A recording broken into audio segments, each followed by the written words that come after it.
Oh, what's up guys, welcome back to a new video on East Coast Manga. So today I want to talk about a manga that I picked up in my huge manga haul, and a manga that a lot of people have been talking about. Now, I knew nothing about this, but yeah, let's get straight into it. So it is Drifters.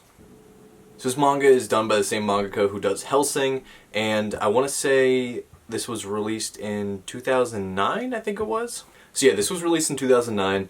There's currently 6 volumes, and it's printed by the infamous Dark Horse, where of course this series is super out of print, and from what I've seen, really expensive. I might have mentioned this, but there's 6 volumes, and this is volume 1. This is all I have, unfortunately. I wish I had more. But yeah, I mean, I read through this volume, and I thought it was interesting enough, and I feel like it's gained a lot of attention throughout the comment section of my haul video.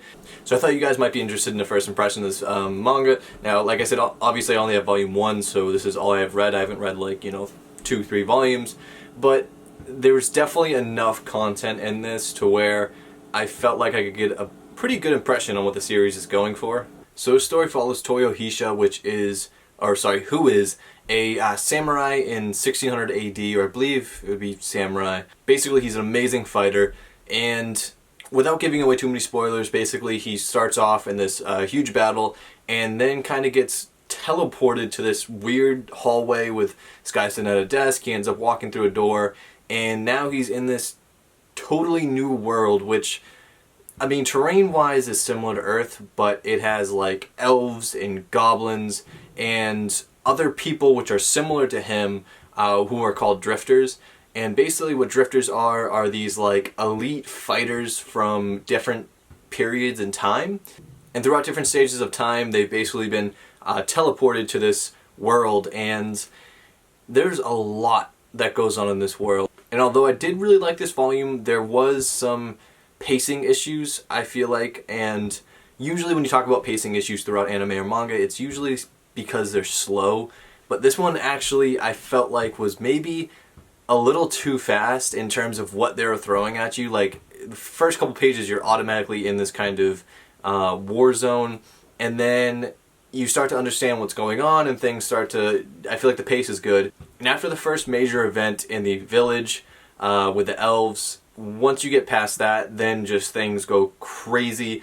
And this is not a volume where you can just passively read. Like, you really need to sit down and look at the characters and just try to figure out piece by piece what's happening, because the mangaka uses like actual historical figures, like warriors and fighters, but there's also even people who are a little more modern, I guess I would say, without giving away too much. But yeah, it's a super cool concept. Dark Horse is doing a lot of, omnibus and special editions and deluxe editions, so I'm not sure whether this is going to see a reprint. I would hope so, because this is something that's really cool, but it's not something that I would spend market value in terms of the other volumes. It seems like the other volumes are super expensive, and if that is the case, even if there's 6 volumes, I just don't want to spend that money on these.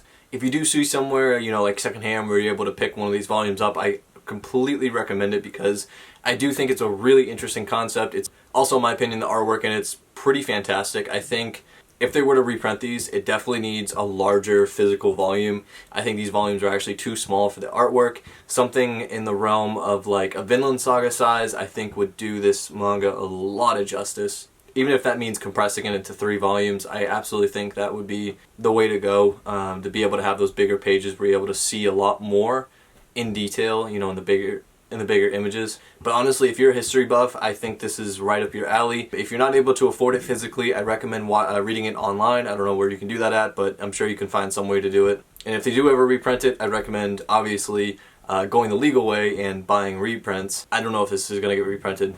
Also kind of interesting throughout this first volume, you definitely get Game of Thrones vibes towards the end. There's kind of this big wall situation. And then also with these jackets, apparently the mangaka who created Attack on Titan took huge influence in these, as you can see, this jacket on the cover. Apparently he took huge influence in these, and these are actually the type of jackets that they wear in Attack on Titan. Also, I think he took some influence from the art. The characters seem kind of similar looking, which is kind of neat to see, because obviously it's 2 different mangakas who are drawing it, but you could definitely see an influence in terms of art. So although I did have my kind of issues with the pacing and I thought there was just way too much coming at you right away, I do recommend you pick up this manga. This is something I'm going to end up going back to within the next day or two, kind of just like really diving deep into the characters and just everything or everyone who's involved, because there is a lot of stuff you miss if you don't know who, you know, these historical figures are. But yeah, I'm honestly really happy to have this in my collection, and if I'm able to pick up any other volumes for not a crazy price, then you'll definitely be seeing those in, you know, a future haul. But that's pretty much been it for this first impression, and I will catch you guys later.